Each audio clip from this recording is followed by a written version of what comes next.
Hello viewers, நாளை மிக மிக ஆபத்தான நாள். தப்பி தவறி கூட பெண்கள் இதை மறந்தும் செஞ்சிடாதீங்க. என்னங்க சொல்றீங்க? நாளைய நாள் தை 1 அமைஞ்சிருக்கு, ஆனா நீங்க ஆபத்தான நாள் அப்படின்னு சொல்றீங்களேன்னு யோசிச்சுட்டு இருக்கீங்களா? ஆமாங்க, நீங்க சொல்றது முழுக்க முழுக்க சரிதாங்க. நாளைய நாள் தை மாதத்துடைய முதல் நாள் சூரிய பொங்கல் மற்றும் தை பொங்கல் என்று சொல்லக்கூடிய அற்புதமான திருநாளாக அமைஞ்சிருக்குங்க.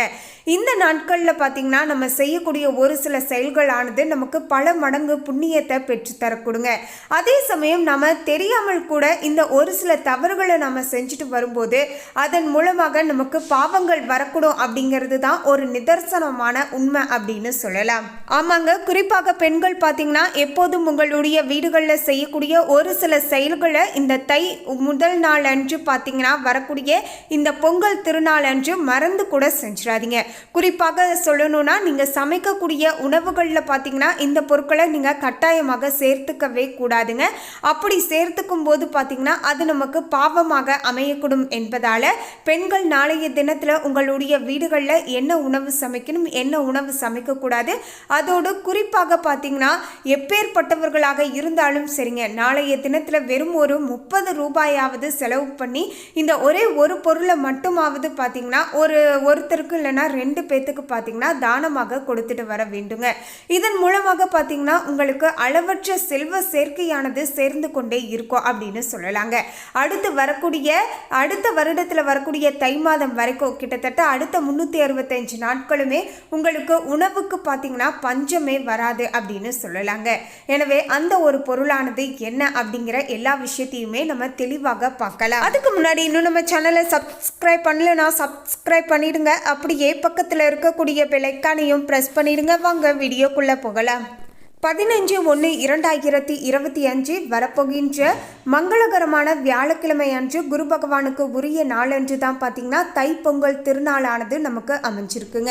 பெண்கள் எப்போதுமே தங்களுடைய வீடுகளில் தங்களுக்கு விருப்பமான உணவுகளை சமைத்து சாப்பிடுவது வழக்கமான ஒரு விஷயம் இல்லையா?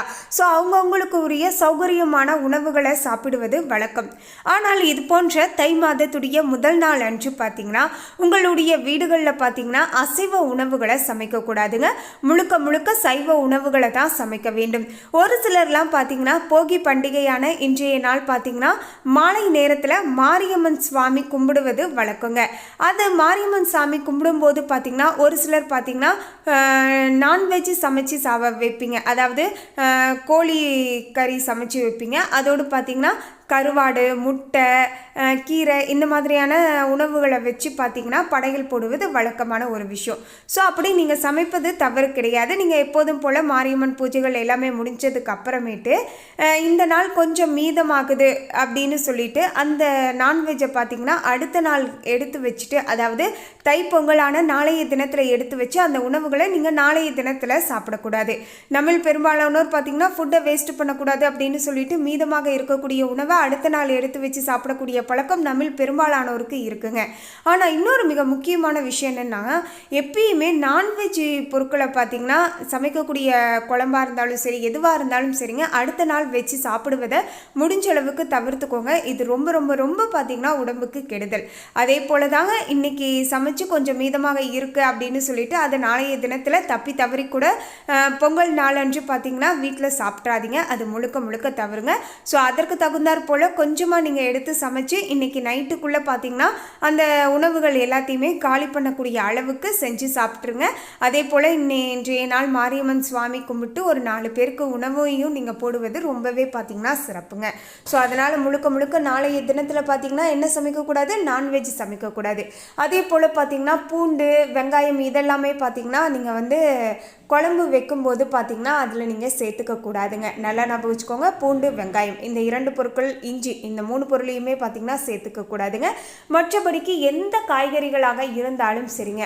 அதுலேயுமே இன்னொரு சிறப்பு என்னென்னா, இந்த தை முதல் நாள் அன்று பார்த்தீங்கன்னா எல்லா காய்கறிகளையுமே போட்டு ஒரு பருப்பு சாதமோ இல்லைனா பருப்பு சாம்பாரோ வச்சு சாப்பிடுங்க. அளவற்ற புண்ணியமானது கிடைக்குங்க.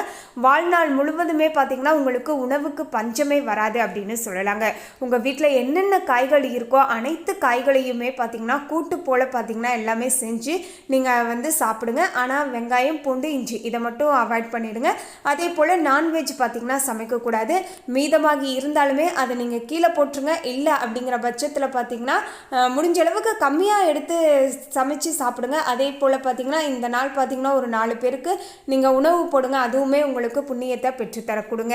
அதனை தொடர்ந்து பார்த்திங்கன்னா நாளைய தினத்தில் வந்து நான்வெஜ் சமைக்கக்கூடாது. எல்லா காய்கறிகளையுமே போட்டு வீட்டில் என்னென்ன காய் இருக்கோ எல்லா காயுமே போட்டு நீங்கள் ஒரு சமையல் பண்ணி சாப்பிட்லாங்க. அதுலேயுமே தவறு கிடையாதுங்க. அடுத்து பார்த்திங்கன்னா தை முதல் நாள் அன்று பார்த்திங்கன்னா நீங்கள் கோதுமையை பார்த்திங்கன்னா ஒரு 4 பேருக்கு கொடுத்துட்டு வாங்க. உங்களால் 4 பேருக்கு கொடுக்க முடியலனா கூட அட்லீஸ்ட் ஒரு 2 பேருக்கு, ஒரு பேருக்காவது பார்த்திங்கன்னா 1 கிலோ கோதுமை வாங்கி அதை 3ஆக கொஞ்சம் டிவைட் பண்ணிவிட்டு ஒரு 3 பேருக்கு நீ இல்லாதவங்களுக்கு கொடுத்துட்டு வாங்க.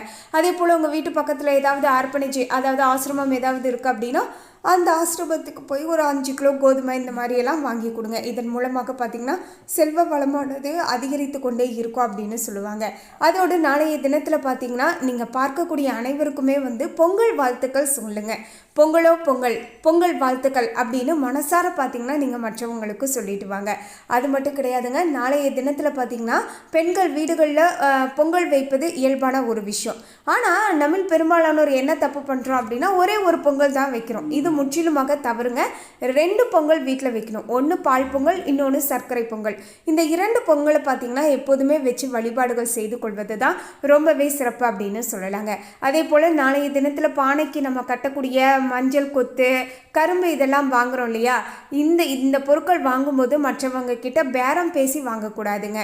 எப்பயுமே இந்த பொருட்கள் வாங்கும்போது பேரம் பேசாமல் நீங்கள் வாங்கும்போது தான் இன்னுமே அளவற்ற புண்ணியமானது கிடைக்க கொடுங்க.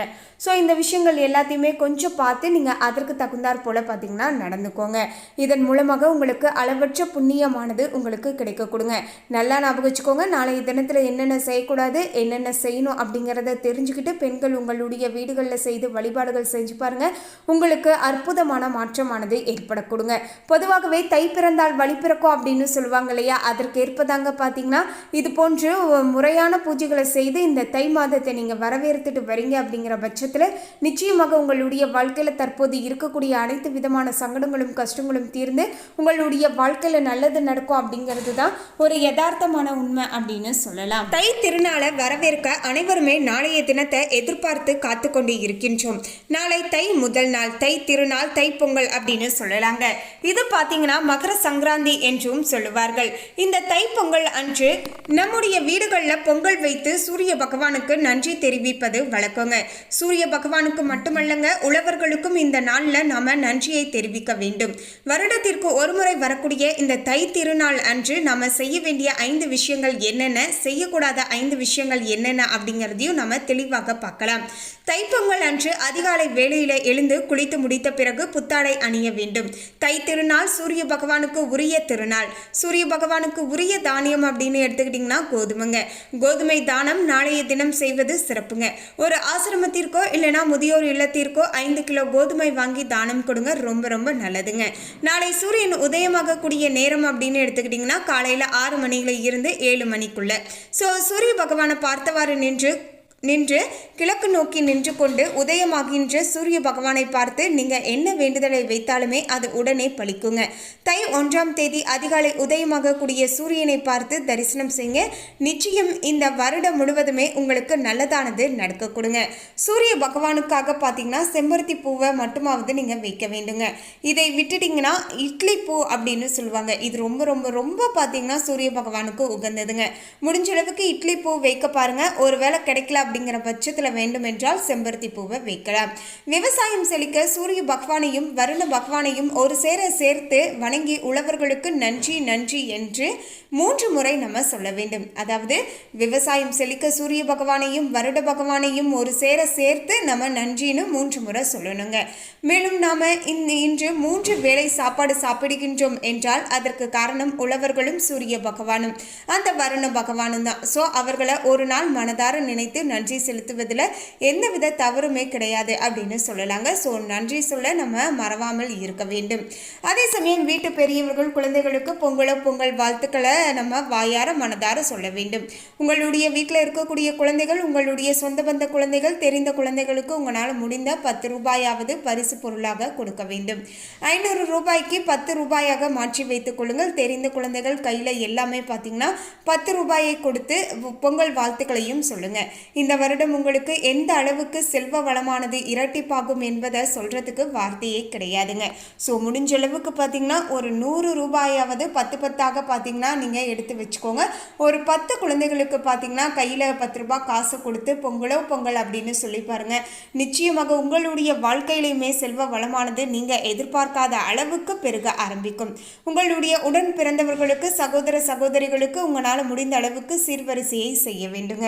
மேலும் பார்த்தீங்கன்னா பொங்கல் அன்று ஒற்றை பானையில் பொங்கல் இடக்கூடாதுங்க. 2 பானையில் பொங்கல் வைக்க வேண்டியது மிக மிக அவசியங்க. ஒன்று சர்க்கரை பொங்கலாகவும் முன்பு சொன்னது போலவே பார்த்தீங்கன்னா பால் பொங்கலாகவும் வைக்க வேண்டியது அவசியம். அதே போல் பார்த்தீங்கன்னா வெச்ச பொங்கலை கீழே கொட்டக்கூடாதுங்க. அதுக்கேற்றவாறு நீங்கள் கொஞ்சமாக சமைச்சு எல்லோருக்குமே கொடுத்து சாப்பிட்டு வாங்க. மேலும் பார்த்தீங்கன்னா அசைவம் சாப்பிடக்கூடாது. பொங்கல் கும்பிட்ட பிறகு பார்த்தீங்கன்னா வெளியிடங்களுக்கு நீங்கள் செல்வதாக இருந்தால் அங்கேயும் அசைவம் சாப்பிடக்கூடாது. மேலும் இந்த தகவலை பற்றிய உங்களுடைய கருத்தை கமெண்ட்ல பதிவு பண்ணுங்க. இந்த தகவல் உங்களுக்கு பிடிச்சிருந்தா லைக் பண்ணுங்க, ஷேர் பண்ணுங்க. இது போன்ற சுவாரஸ்யமான தகவலை தெரிந்து கொள்ள சேனலை சப்ஸ்கிரைப் பண்ணிடுங்க. தேங்க்யூ.